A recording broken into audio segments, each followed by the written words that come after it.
Hello and welcome friends. पिछले video में हमने देखा डेटाबेस मैनेजमेंट सिस्टम की डेफिनेशन के बारे में, उसके इंट्रोडक्शन के बारे में। और हमारे दिमाग में एक बात ज़रूर उठती है कि डेटाबेस मैनेजमेंट सिस्टम के आने से पहले भी तो कोई ना कोई सिस्टम एग्जिस्टेंस में रहा होगा। और वो जो सिस्टम एग्जिस्टेंस में रहा तो वो क्या था? तो बिल्कुल आपने सही सोचा। डेटाबेस मैनेजमेंट सिस्टम से पहले भी सिस्टम एग्जिस्टेंस में था, जिसको हम बोलते हैं फाइल प्रोसेसिंग सिस्टम। अब फाइल प्रोसेसिंग सिस्टम के अंदर कुछ कमियां थी, तो उन कमियों को दूर करने के लिए डेटाबेस मैनेजमेंट सिस्टम एग्जिस्टेंस में आया। तो हमारे लिए बहुत इंपॉर्टेंट है कि हमें ये पता होना चाहिए कि फाइल प्रोसेसिंग सिस्टम के अंदर क्या डिसएडवांटेजेस थे और उनको डेटाबेस मैनेजमेंट सिस्टम ने किस तरीके से उसको टैकल किया। तो इस वीडियो में हम डेटाबेस मैनेजमेंट सिस्टम के एडवांटेजेस और फाइल प्रोसेसिंग सिस्टम के डिसएडवांटेजेस के बारे में पढ़ेंगे। तो चलिए चलते हैं, डीकोड करते हैं। डेटाबेस मैनेजमेंट सिस्टम से पहले जो डेटा मैनेज किया जाता था वो फाइल प्रोसेसिंग सिस्टम की यूज से किया जाता था। फाइल प्रोसेसिंग सिस्टम के अंदर बहुत सारी कमियां थी, बहुत सारी दिक्कतें थी। वो सारी की सारी दिक्कतों को हैंडल करने के लिए डेटाबेस मैनेजमेंट सिस्टम जो है वो एग्जिस्टेंस में आया। तो वो सारी प्रॉब्लम्स कौन कौन सी थी एक बार देख लेते हैं। डेटा रिडंडेंसी की प्रॉब्लम, डेटा इनकंसिस्टेंसी की प्रॉब्लम, डेटा को एक्सेस करने की problem, data integrity problem, atomicity, data isolation, concurrency control, backup and recovery problem, scalability problem और डेटा सिक्योरिटी। ये सारी प्रॉब्लम्स जो थी वो फाइल प्रोसेसिंग सिस्टम के अंदर थी और डेटाबेस मैनेजमेंट सिस्टम की हेल्प से इन सारी की सारी प्रॉब्लम को हैंडल किया गया।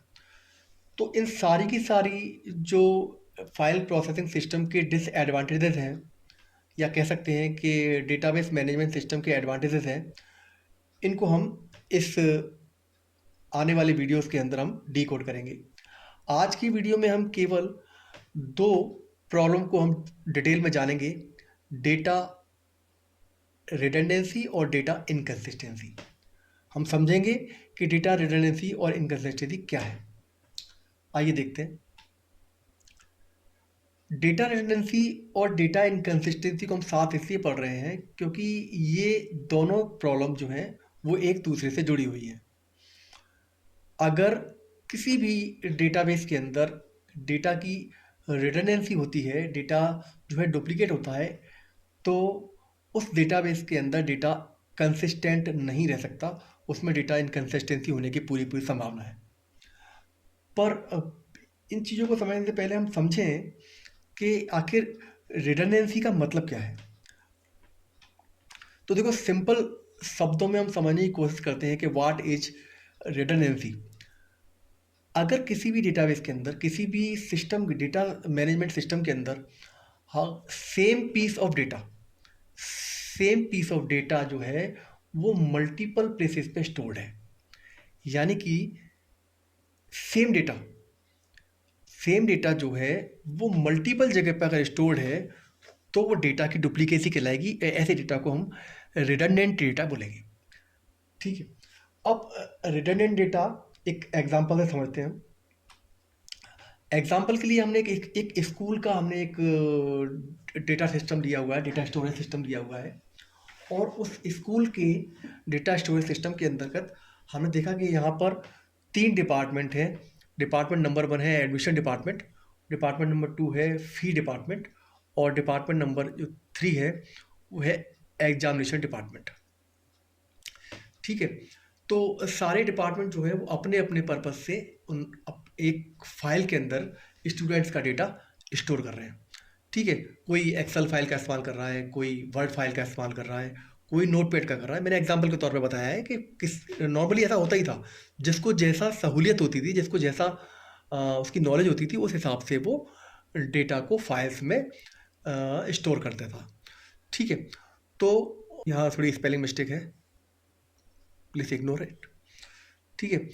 तो अब यहाँ पे हम देखें कि 3 डिपार्टमेंट हैं और 3 डिपार्टमेंट एग्जाम्पल के लिए मैंने यहाँ 2 स्टूडेंट का डेटा ले लिया है। ये स्टूडेंट का डेटा को स्टोर कर रहे हैं। अब आप देखेंगे स्टूडेंट का नेम, उसका एड्रेस और उसका कॉन्टैक्ट इन्फॉर्मेशन, ये सारे डिपार्टमेंट सेम डेटा को रखकर बैठे हुए हैं।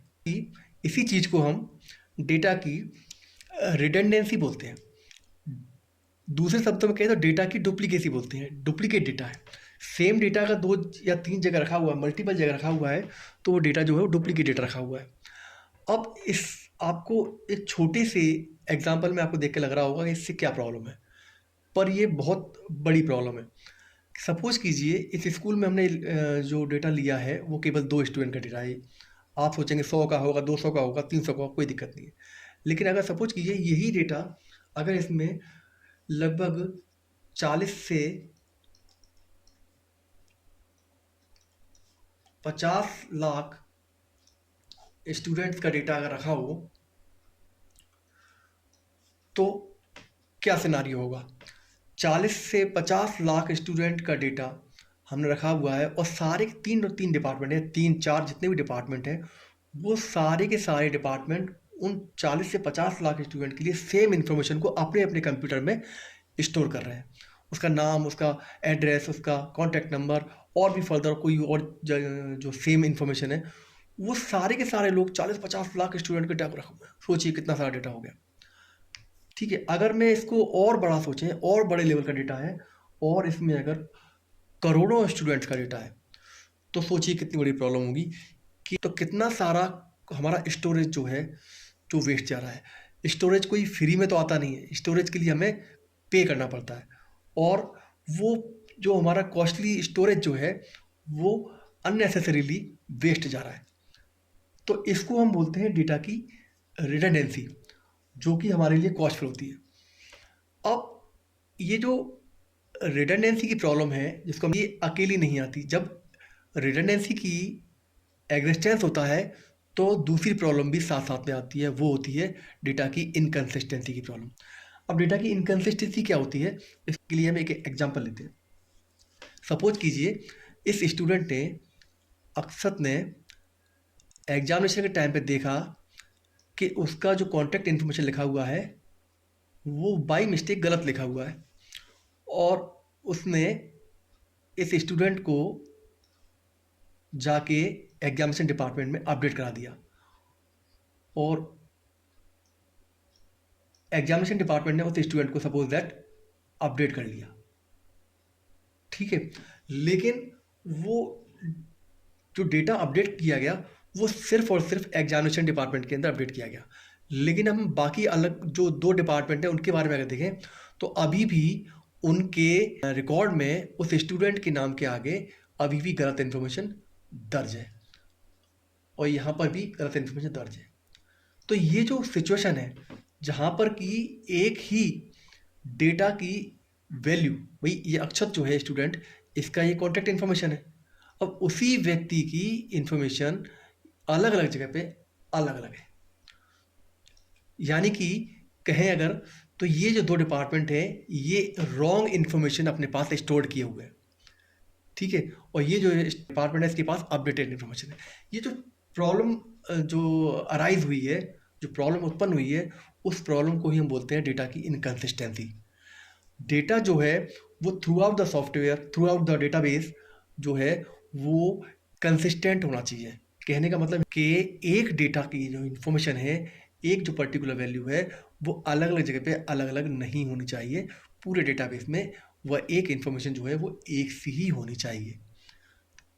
अगर इन्फॉर्मेशन एक सी नहीं है तो वो ऐसी प्रॉब्लम को हम बोलते हैं इनकन्सिस्टेंसी की प्रॉब्लम। आपको थोड़ा फील आएगा इसका अगर मैं एक एग्जांपल देता हूँ आपको कि सपोज कीजिए कि आप क्लास 10th में या 12th में आपने एग्ज़ाम दिया और आपका रिजल्ट जो है वो डिक्लेयर हुआ है और आप भाग के जाते हैं और आपके रिजल्ट देखने जाते हैं। तो आप जाते हैं किसी बाहर मार्केट में साइबर कैफ़े पर और आपके किसी गार्जियन पे जो है वो मोबाइल है, वो मोबाइल पर रिजल्ट देख रहे हो और आपके कोई अदर जो रिलेटिव है, आपका भाई है, उसके पास में खुद अपना पीसी है। तीनों लोग सेम रिजल्ट को अपने अपने मीन्स के जरिए, कोई साइबर कैफे से, कोई अपने पीसी से, और कोई मोबाइल के जरिए रिजल्ट को, रोल नंबर को एंटर करके हम बोर्ड की वेबसाइट पर देखने की कोशिश करते हैं।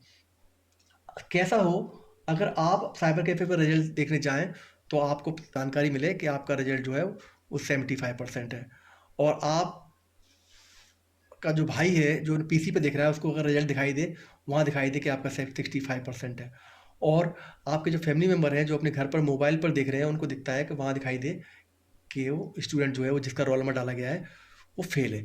तो सेम रोल नंबर डालने पर अगर 3 अलग-अलग जगह पर 3 अलग-अलग रिजल्ट दिखाई दें, तो क्या ये एक्सेप्टेबल है? आपको कैसा लगेगा?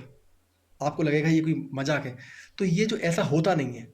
आप चाहे किसी भी, कितनी भी डिवाइसेस से, किसी भी लोकेशन से बोर्ड की वेबसाइट को एक्सेस करेंगे और अपना रोल नंबर डालेंगे, तो आपको जो रिजल्ट मिलेगा वो सेम मिलेगा। तो इसको हम बोलते हैं डेटा की कंसिस्टेंसी, क्योंकि वो जो आपका जो बोर्ड है वो उसको डेटाबेस मैनेजमेंट सिस्टम की हेल्प से उसको मेंटेन कर रहा है, इसलिए आपको डेटा जो है कंसिस्टेंट मिलेगा, इनकंसिस्टेंट डेटा नहीं मिलेगा। पर फाइल प्रोसेसिंग सिस्टम के अंदर हमने देखा कि कैसे इन्फॉर्मेशन को, यहाँ पर स्टूडेंट की इन्फॉर्मेशन को इस जगह पर अपडेट कर दिया गया था, पर बाकी और जगह पर वो डेटा अभी भी पुराना बोल रहा था। तो इसको हम बोलते हैं डेटा इनकंसिस्टेंसी। तो हमने देखा कि डेटा रिडंडेंसी क्या है, और रिडंडेंसी की वजह से इनकंसिस्टेंसी कैसे आती है, क्योंकि अब हम देखते हैं कि डेटाबेस मैनेजमेंट सिस्टम इसको कैसे हैंडल करता है।